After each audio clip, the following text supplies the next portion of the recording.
स्वागत है आप सभी लोगों का Vijay Singh study group channel में। मैं विजय सिंह और फ्रेंड्स लक्ष्मीकांत की पॉलिटी सीरीज अपनी कंटिन्यू है ही, लेकिन आज मैं विशेष लेक्चर आपके लिए लेकर के आया हूँ। वो है भारतीय संविधान के बारे में, यानी भारत के संविधान में कितने भाग हैं, कौन से भाग में हम कौन से विषयों को शामिल करते हैं, वो सभी चर्चा आज हम डिटेल से करेंगे। तो मित्रों, जितने भी व्यूअर्स इस वीडियो को देख रहे हैं उन सभी से मैं कह दूं, अभी तक आपने चैनल को सब्सक्राइब नहीं किया है तो आप चैनल को सब्सक्राइब कर लीजिए और पास ही के नोटिफिकेशन बेल पर ऑल के बटन पर आपको क्लिक करना है ताकि मेरी सभी वीडियो के नोटिफिकेशन आपको आसानी से मिल जाएंगे। ठीक है, तो फ्रेंड्स, पॉलिटी के अलावा मैं आने वाले समय में NCERT साथ ही और भी सब्जेक्ट इस चैनल पर कवर करवाऊँगा, तो आप चैनल को सब्सक्राइब जरूर कर लीजिएगा। ठीक है, तो फ्रेंड्स, अब हम चर्चा करने जा रहे हैं भारत के संविधान के बारे में। ठीक है, और मित्रों, डिटेल से तो डिस्कशन अगर आप देखना चाहते हैं तो मेरे चैनल पर वीडियो पड़ी हुई है, आप उसको देख लीजिएगा। भारत के संविधान के बारे में या फिर भारत की जितनी भी जो पॉलिटी है वो सभी मैं कंप्लीट करवा रहा हूँ। ठीक है, तो भारत का संविधान की आज हम एक शॉर्ट एंड स्वीट चर्चा करेंगे कि कौन से संविधान के, यानी भारत के संविधान के कौन से भाग में हम कौन से विषयों को शामिल करते हैं। तो देखिए, सुनिए क्या कह रहा है।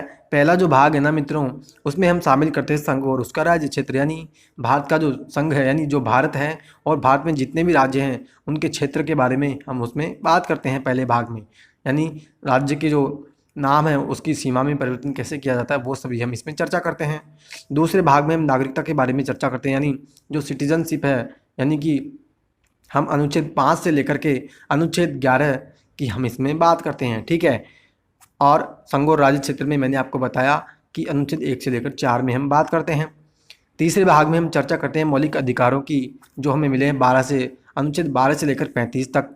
ठीक है, चौथे भाग में हम चर्चा करते हैं राज्य के नीति के निर्देशक तत्वों के बारे में, जो कि 36 अनुच्छेद लेकर के 51 तक है। यानी राज्य लोक कल्याणकारी राज्य की जो भूमिका निभाता है उसको निभाने के लिए कौन कौन से हमें काम करने पड़ेंगे, तो वो हमें चर्चा करते हैं चौथे भाग में।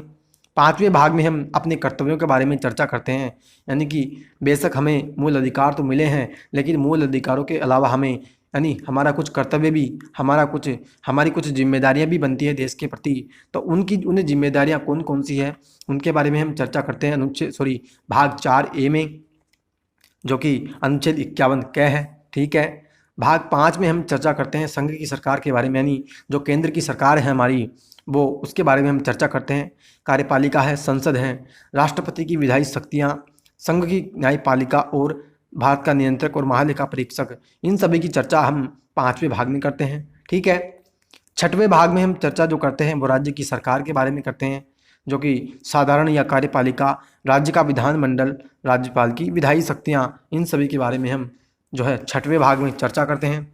ठीक है, 7वें भाग में हम किसकी चर्चा करते हैं, तो देखिए 7वें भाग में हम चर्चा करते हैं राज्यों से संबंधित पहली अनुसूची। मतलब मित्रों, इसको हमने वर्तमान में हटा दिया है, आप इस बात को याद रख लीजिएगा।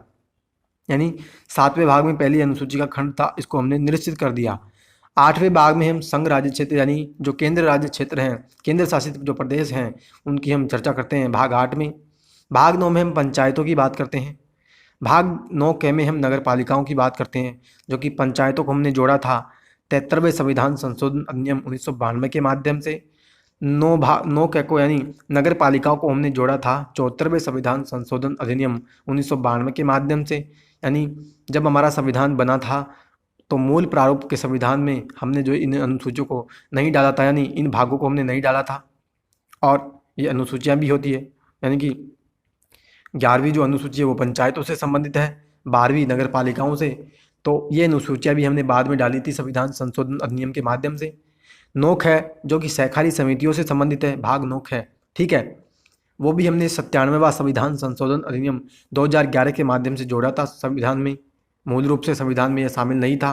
ठीक है, और सहकारी समितियाँ बनाने का हमारे को स्वतंत्रता का अधिकार भी, यानी मौलिक अधिकार भी हमको मिला अनुच्छेद 19 के तहत। ठीक है, आगे फ्रेंड्स हम चर्चा करें तो भाग 10 में हम चर्चा करते हैं अनुसूचित और जनजातीय क्षेत्रों के बारे में, यानी जो अनुसूचित क्षेत्र जिन जिन राज्यों में हैं उनके बारे में हम चर्चा करते हैं और जनजातीय क्षेत्रों के बारे में भी हम चर्चा करते हैं।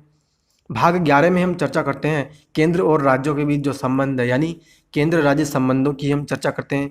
चाहे विधायी हो, प्रशासनिक हो या वित्तीय संबंध हो, इनकी बात हम करते हैं।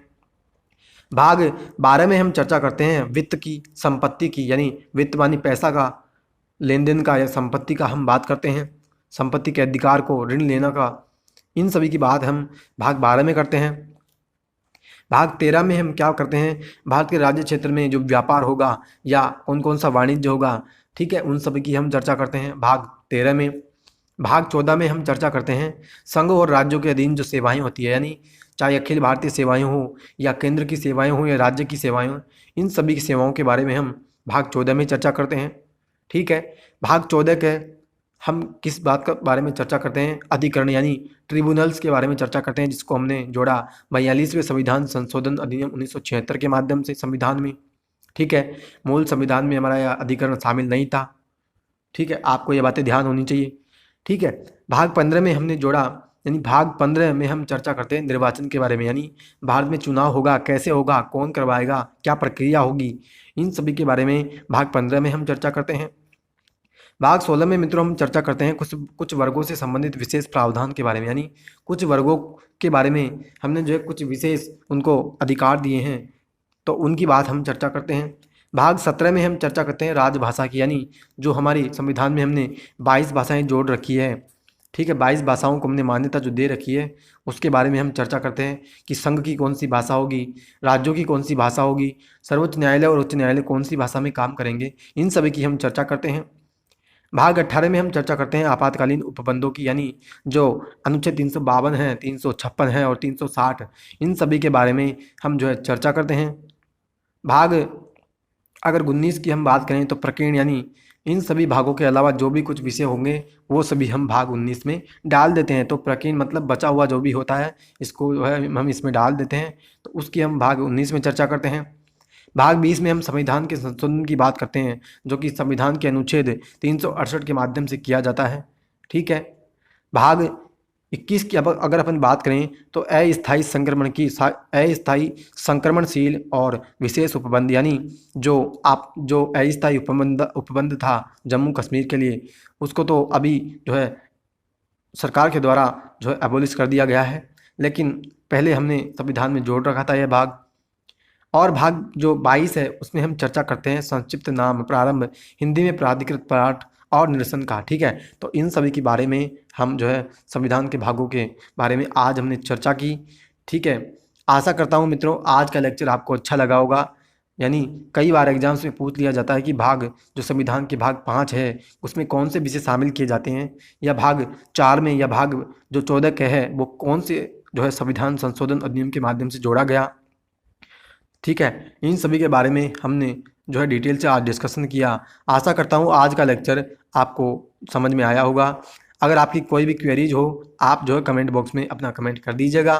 तो फ्रेंड्स मैं कह दूं कि मैं पॉलिटी के अलावा जो है और भी विषय ले लूँगा। ठीक है, और डिटेल से मैं डिस्कशन कर रहा हूँ, चैनल पर पॉलिटी की क्लासें अभी चल रही है, तो आप जो है ज़रूर से चैनल को सब्सक्राइब कर लीजिएगा और नोटिफिकेशन बेल के ऑल के बटन पर ज़रूर दबाना, नहीं तो मेरी वीडियो की नोटिफिकेशन आपको नहीं मिल पाएंगे।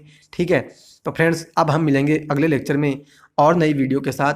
तब तक के लिए हैव अ नाइस डे। जय हिंद, जय भारत, वंदे मातरम।